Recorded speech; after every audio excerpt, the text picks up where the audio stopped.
Hey guys, so I am back and I'm here to give my cooking channel some love and affection, some attention.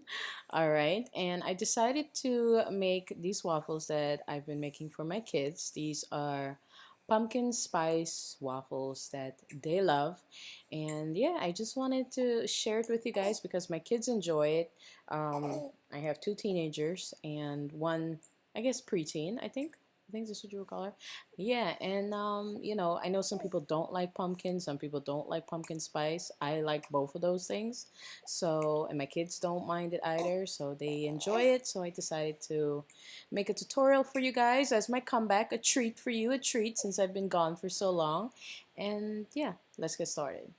All right, so what you're going to need is 1 teaspoon ground cinnamon. We're going to make our own pumpkin spice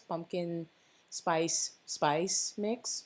You can buy pumpkin spice mix pre-made, but you can make your own. So you're gonna need 1 teaspoon of cinnamon and 1/4 ground nutmeg, 1/4 ground ginger, and 1/4 teaspoon ground clove. And you're gonna mix that all together, and this is how it should look. This will be just enough for this recipe, okay? If you want to make more, just double or triple the recipe so you can store it in a little jar, okay?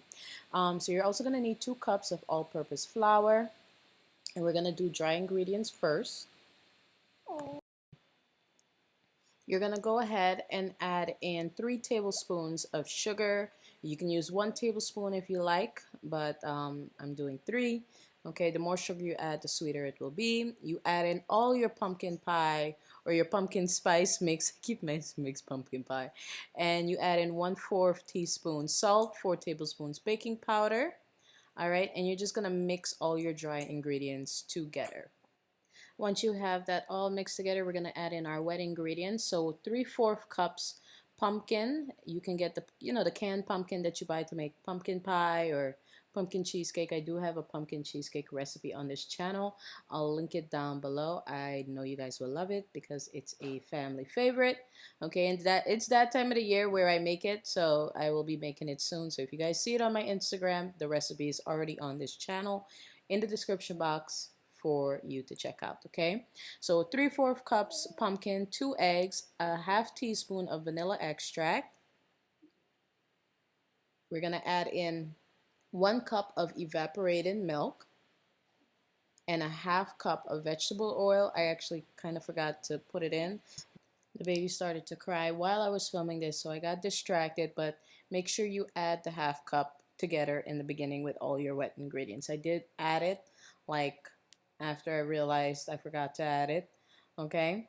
But yeah, so your 2 main wet things are your milk, your evaporated milk. You can use regular milk if you like, but evaporated milk gives it more of a richer texture, flavor. It just makes the waffle better, okay? So if you don't have it, just use regular milk. It's okay, all right? So don't forget 1 cup milk and a ½ cup of vegetable oil. All right, so, as you guys can see, I realized that I didn't put it in, so I put it in now. But make sure you just get all the wet ingredients there at the same, well, get it into the bowl at the same time, okay? But if you forget something, you can always add it in later. Doesn't make a big difference like that, okay? So keep whisking, mixing. You can use a stand mixer, you can use a handheld mixer. I'm just using this whisk because I just didn't feel like taking out any machine or washing any machine parts. All right, so make sure everything is nice and smooth. There's no lumps or clumps in there. And then we're going to go ahead and plug in the waffle iron or waffle maker, whatever you want to call it. They have really affordable, cheap ones in Wally World. Supermarkets have them. They're pretty much everywhere. I got this one at Black Friday a couple of years ago, and I love it so much. So what you're going to do is spray on some non-stick cooking spray. You can use any brand that you like. Okay, and we're going to put about a ½ cup of the waffle batter into the waffle iron maker. Okay, and I'm just going to use my spatula to kind of push it into all the sections just a little bit. It doesn't have to be spread out all the way. The other side of the waffle iron will press it spread it out for you. And when it's ready, the light on top of the waffle iron or waffle maker will turn green. I just wanted to show you guys real quick how much it pressed it out. So you don't need to put a lot of waffle batter in there. I know it looks tempting, like it's not enough, but I promise you, a half cup should be enough. If you want to make slightly smaller waffles, use 1/4 cup. But my kids and myself, I like big waffles, One waffle is enough for me. My son can eat two, my husband can eat two, but one's enough for me, one's enough for the girls.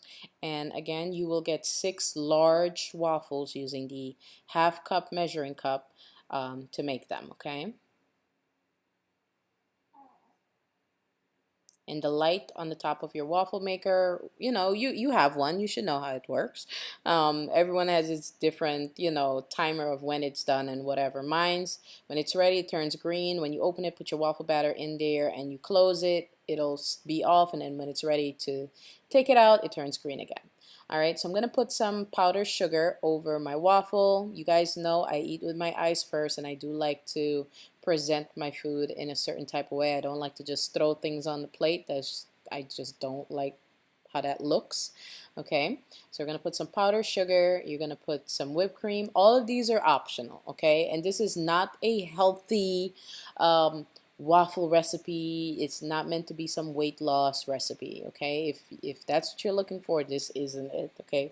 But you can substitute some of the ingredients to make it, a little less fattening. All right, you guys. So I put powdered sugar, syrup, okay, whipped cream, and some pecans on there, some chopped up pecans. And here is a close-up of putting it together again. So some powdered sugar, some syrup.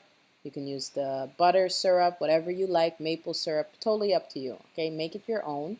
And my whipped cream, I felt as though the whipped cream after the syrup kept its shape better. At least when I brought it to, the kids and to my husband, it kept its shape. If you guys decide to try this recipe out, don't forget to tag me on Instagram at Cooking with Queenie. I would love to see your recreation of this recipe. I usually post when you guys recreate some of my recipes. I will repost it, and yeah, my followers will give you all the love, all right? So thank you guys for watching. If you enjoyed the video, give it a thumbs up, comment down below. Don't forget to subscribe to the channel. I will try my best to get more content out for you soon. Love you guys. Bye.